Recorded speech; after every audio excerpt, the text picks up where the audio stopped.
নমস্কার, আমি পাপড়ি শাস্ত্রী এবং আপনারা দেখছেন ভাগ্যজ্যোতি চ্যানেল। 2024 সালের 9ই অক্টোবর থেকে 2025 সালের 4ই ফেব্রুয়ারি পর্যন্ত অর্থাৎ প্রায় 118টা দিন দেবগুরু বৃহস্পতি বক্রী অবস্থায় থাকবেন। প্রায় 118 দিন মানে কম সময় নয়, অনেকটাই সময়। এবং এই দেবগুরু বৃহস্পতি কিন্তু মেষ রাশির মানুষদের জন্য নবমপতি, সঙ্গে দ্বাদশপতিও কিন্তু নবমপতি অর্থাৎ ভাগ্যের অধিপতি। তাই এই যে দেবগুরু বৃহস্পতির বক্রী অবস্থা, এই বক্রী অবস্থায় মেষ রাশির ভাগ্য কি সত্যিই সমস্যার মধ্যে মেষ রাশিদেরকে ফেলতে পারে? তারা কি শুধুমাত্র ভয় পাওয়ার মতোই তাদের জায়গা থাকবে, নাকি তারা অনেক কিছুই জয় করতে পারবেন? অবশ্যই আমরা দেখে নেওয়ার চেষ্টা করব। তবে তার আগে প্রত্যেকবার যে কথাটি বলে থাকি যে আপনারা যদি প্রথম আমার চ্যানেলটিকে দেখছেন, এখনো পর্যন্ত সাবস্ক্রাইব করেননি, তাদেরকে অনুরোধ করবো চ্যানেলটিকে সাবস্ক্রাইব করে বেল আইকনটি প্রেস করে দেওয়ার জন্য। যাই হোক, সরাসরি আমরা অনুষ্ঠানের মধ্যে প্রবেশ করব। আমরা শুধুমাত্র এখানে ফলাফল নিয়ে আলোচনা করব এবং এই ফলাফলগুলো আপনারা নোট করে রাখুন বা মাথায় খেয়াল রাখার চেষ্টা করুন। অবশ্যই এই ধরনের ফলাফল কিন্তু আপনারা দেখতে পাবেন দেবগুরু বৃহস্পতির এই বক্রী অবস্থায়। প্রথম যে ফলাফল সেটা বলবো, মা বাবার শরীর স্বাস্থ্য নিয়ে সমস্যা আসতে পারে। মা বাবার শরীর খারাপকে কেন্দ্র করে আপনার মানসিক দুশ্চিন্তা, টেনশন বাড়তে পারে এবং হসপিটাল, ডাক্তার, কোথায় দেখালে ভালো হবে, এই ধরনের একটা টেনশন আপনার মধ্যে আসতে পারে। সর্বোপরি মা বাবার শরীর স্বাস্থ্যকে কেন্দ্র করে অনেকটা টাকা পয়সা খরচ হয়ে যেতে পারে এবং মা বাবার যে শারীরিক কষ্ট, সেই কষ্ট বেশ কিছুটা আপনাকে মানসিক পীড়া দিতে পারে। তাই মা বাবার শরীর স্বাস্থ্যকে কেন্দ্র করে অনেকটা সমস্যা এই সময় আসতে পারে। অবশ্যই এই সময় মা বাবার শরীর স্বাস্থ্যকে অনেকটা খেয়াল রাখার চেষ্টা করুন, অনেকটা তাদের যত্ন নেওয়ার চেষ্টা করুন, তাহলে সেই সমস্যা থেকে অনেকটা বেরিয়ে আসতে পারবেন বা সমস্যাকে অ্যাভয়েড করতে পারবেন।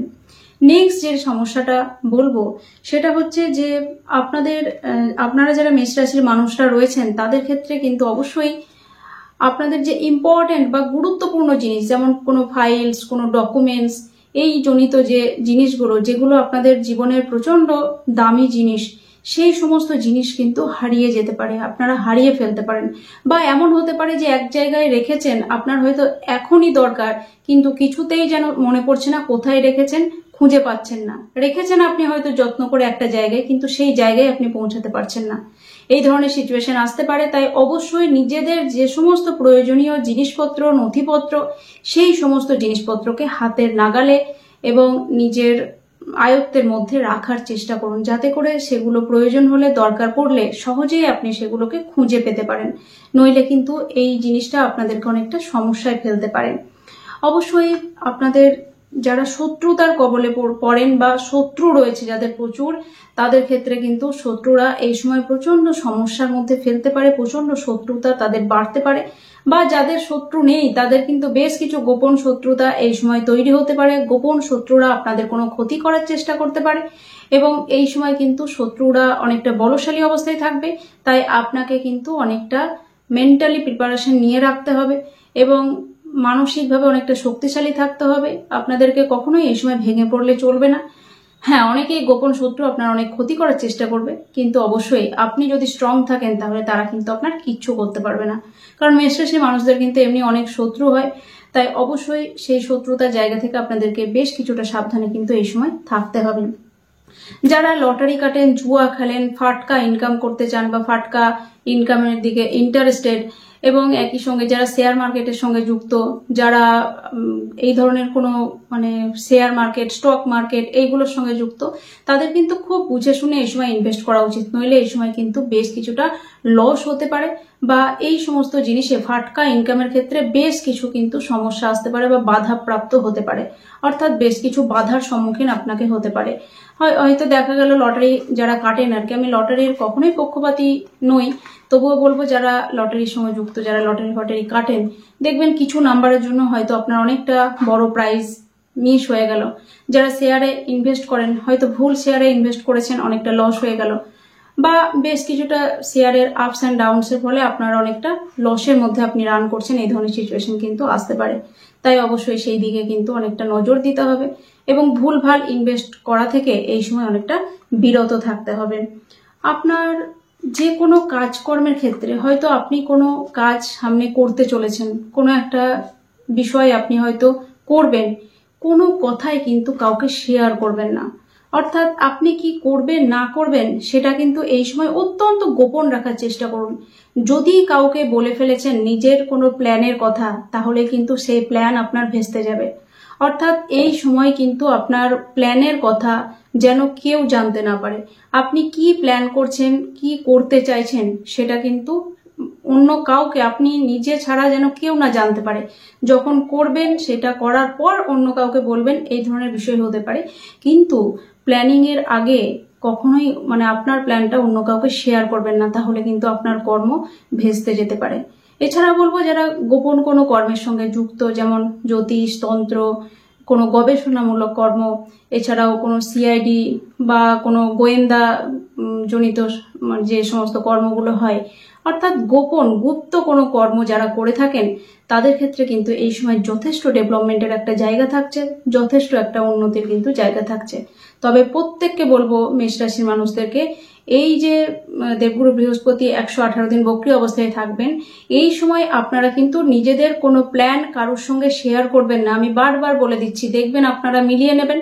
এই সময় যদি আপনি আপনার কোনো প্ল্যান অন্য কারোর সঙ্গে শেয়ার করেন, তাহলে সেই প্ল্যান কিন্তু আপনার বাস্তবে রূপায়িত হবে না। আপনার প্ল্যান কিন্তু ভেস্তে যাওয়ার সম্ভাবনা অনেক বেশি বৃদ্ধি পেয়ে যাবে। অর্থাৎ কিছুতেই যেন আপনার প্ল্যান সাকসেসফুল হবে না, এই ধরনের একটা সিচুয়েশন ক্রিয়েট হয়ে যাবে। তাই নিজের প্ল্যানকে খুব ভালো করে গোপন রাখার চেষ্টা করুন, এটা আপনাদের জন্য বেটার হবে।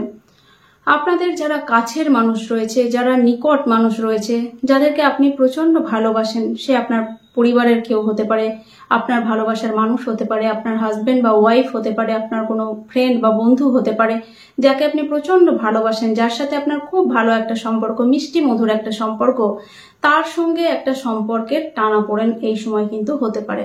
অর্থাৎ কোথাও গিয়ে দিনের শেষে আপনার মনে হবে যে সেই মানুষটি হয়তো আগের মতো আমার আর যত্ন নেয় না, আগের মতো আমার সঙ্গে আর মেশে না, আগের মতো আমার আর খেয়াল রাখে না, আগের মতো আমাকে আর ভালোবাসে না। অর্থাৎ কোথাও গিয়ে আপনি কিন্তু তার মধ্যে একটা ভালোবাসার কমতি বা খামতি দেখতে পাবেন। হয়তো এটা আপনার মনের ভুল, হয়তো তার কিছু আচার আচরণে আপনার এরকম মনে হবে, কিন্তু বাস্তবে খুব একটা যে এটা সত্যি সেটা কিন্তু নয়। তবে এই ধরনের একটা বিষয় কিন্তু আপনার খেয়ালে আসবে, আপনার মনের মধ্যে আসবে। তবে কিছু তাদের সঙ্গে ঝুট ঝামেলা মনোমালিন্য হতেও পারে, কিন্তু খুব বেশি টেনশনের কোনো কারণ নেই। এই সময় কিন্তু আপনার একটু ভালোবাসার ঘাটতি আপনি কিন্তু আপনার প্রিয়জনের সঙ্গে দেখতে পারেন। তাই অবশ্যই এটা নিয়ে অত বেশি ভাববেন না, কারণ বাস্তবে জিনিসটা কিন্তু আদৌ এরকম নয়। আপনার নিজস্ব জন্মছকের পঞ্চম ভাব যদি স্ট্রং থাকে, বা যে যে সম্পর্কগুলো বললাম সেই সমস্ত ভাবের অধিপতিরা যদি স্ট্রং থাকে, তাহলে এই বিষয়টা কিন্তু অতটা আপনাকে সমস্যার মধ্যে ফেলবে না, সেটা বলা যেতে পারে। একই সঙ্গে বলবো যে আপনারা যারা মেষ রাশির মানুষরা রয়েছেন, তারা কিন্তু এই সময় একটা কি বলবো, অনেক দিন ধরে যে সমস্ত টাকা পয়সা আপনাদের আটকে আছে, কিছুতেই উদ্ধার করতে পারছেন না। জন্মছকে, আপনাদের নিজস্ব জন্মছকে দেবগুরু বৃহস্পতি যদি একটু স্ট্রং হয়, একটু বলশালী হয়, তাহলে আপনারা অবশ্যই এই টাইমে কিন্তু সেই সমস্ত টাকা পয়সা উদ্ধার করতে পারবেন। এবং উদ্ধার করতে গেলে আপনাদেরকে অবশ্যই, আপনারা যে সোজা পথে হাঁটছিলেন, সেই সোজা পথে হাঁটলে কখনোই হবে না। কথায় একটা বলে না যে সোজা আঙুলে ঘি না উঠলে আঙুল বেঁকা করতে হবে, তো সেই ধরনের বিষয় কিন্তু আপনাদেরকে করতে হবে। সামনের যে মানুষের কাছে আপনি টাকা পান, অনেক ভদ্রতা দেখিয়েছেন, অনেক ভালোভাবে আদায় করার চেষ্টা করেছেন, অনেক ভালোভাবে বুঝিয়েছেন, কিন্তু তবুও যেন কিছুতেই কিছু কাজ হচ্ছে না। এইবারে আপনি কিন্তু একটু টেঁড়া হয়ে যান, অর্থাৎ আপনি কিন্তু কোনো একটু কি বলবো, একটু স্ট্রং হয়ে টাকাটা আদায় করার মেন্টালিটি নেন, একটু স্ট্রং হয়ে টাকাটা আদায় করার চেষ্টা করুন।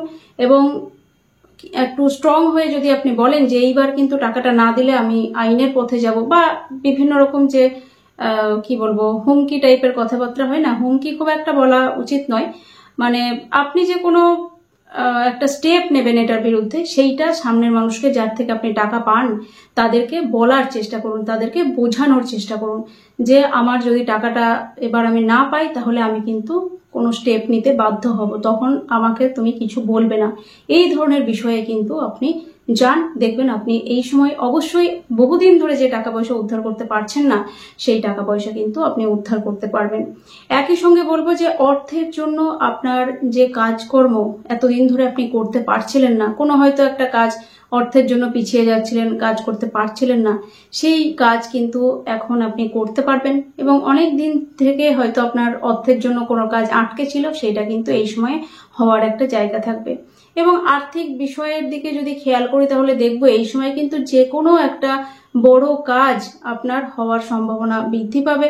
অর্থাৎ বড় কোনো কাজ কিন্তু এই সময়, যদি আপনার অবশ্যই মাথায় রাখতে হবে, যদি দেবগুরু বৃহস্পতি জন্মছকের মধ্যে আপনার একটু হলেও বলশালী থাকে, তাহলে কিন্তু অনেকটা এই সময় একটা বড় কাজ হওয়ার একটা সম্ভাবনা আপনাদের ক্ষেত্রে বৃদ্ধি পাবে। এবং যে কোনো আর্থিক দিকের একটা বড় সিদ্ধান্ত এই সময় কিন্তু আপনি নিতে পারবেন। তবে দেবগুরু বৃহস্পতি যদি জন্মছকে খুব একটা ভালো না থাকে, তাহলে এই সময় কিন্তু আপনার হওয়া কাজ হবে না, বিভিন্ন রকম বাধার মধ্যে আটকে যেতে পারেন।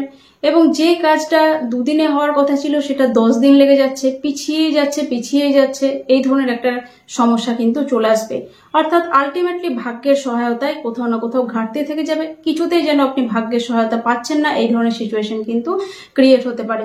অর্থাৎ যে কোনো কাজে কিন্তু বাধা সৃষ্টি হতে পারে এবং ডিলে হতে পারে, এই ধরনের বিষয় কিন্তু হতে পারে যদি জন্মছকের মধ্যে দেবগুরু বৃহস্পতি খুব একটা ভালো পজিশনে না থাকে বা বলশালী না হয়। তো মোটামুটি ভাবে এই ধরনের একটা ফলাফল আপনারা এই সময় লক্ষ্য করবেন। এবং বারবার একটা কথাই বলি যে এটা কিন্তু একটা সার্বিক প্রেডিকশন, এবং এই ফলাফল কতটা আপনাদের ক্ষেত্রে প্রযোজ্য হবে বা কতটা মিলবে অবশ্যই আপনাদের নিজস্ব ব্যক্তিগত জন্মছকের গ্রহাবস্থানের উপর ডিপেন্ড করে সেটা কিন্তু মিলবে। যাই হোক, তবুও বেশ কিছু এখানে যা বললাম তার মধ্যে বেশ কিছুটা অবশ্যই মিলবে মেষ রাশির ক্ষেত্রে। মেষ রাশির মানুষরা অবশ্যই যদি প্রচন্ড সমস্যার মধ্যে রয়েছেন, তাহলে নিজের পাড়ার বা কাছাকাছি যারা জ্যোতিষ বন্ধুরা রয়েছে আপনাদের, তাদেরকে নিজেদের জন্মছক দেখিয়ে বিচার বিশ্লেষণ করিয়ে জ্যোতিষের পথে তাদের গাইড মেনে এগিয়ে চলার চেষ্টা করুন, দেখবেন সমস্যা অনেকাংশে কমছে। আবারও নতুন কোনো ভিডিওতে আপনাদের সঙ্গে দেখা হচ্ছে। ততক্ষণের জন্য প্রত্যেকে ভালো থাকুন, সুস্থ থাকুন। নমস্কার।